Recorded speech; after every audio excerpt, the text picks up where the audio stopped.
In de oude daklezen opvang de Terp wen je nou studenten. Daarvoor is het aantal ruimtes van 180 naar 130 verombracht. Ze variëren van 20 tot 40 kanten meter. Voor €340 heb je zo'n kamer met alles erop en eraan? Ja, met alles erop en eraan, inclusief gas en licht. Heb je eigen keuken, je eigen badkamer.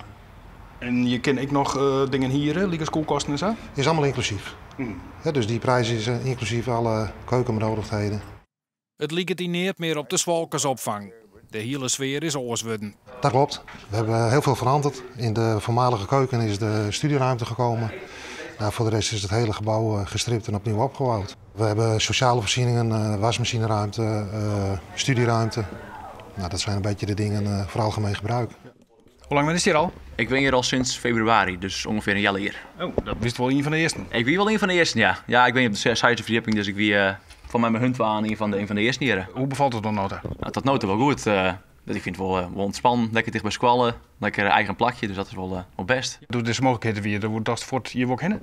Ja, eigenlijk wel. Nou, tenminste, Alwin vertelde het mij. Die zei van, er is hier wat, ik ging hier binnenkort heen. En er zit er een badkamer bij en een sleepje en een keuken bij.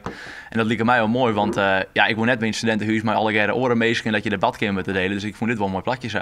Gaandeweg de bouw, daar had je al heel veel aanvragen en mensen die zeiden, waar moet ik wezen? Nou, via de website. Dus we hadden al heel veel aanvragen voordat het klaar was. En nou een wachtlijst zeker? Ja, ik denk op dit moment ongeveer 80. 80 wenningsziekten die je wel ben je willen. Ja, en elke week komen er nog bij.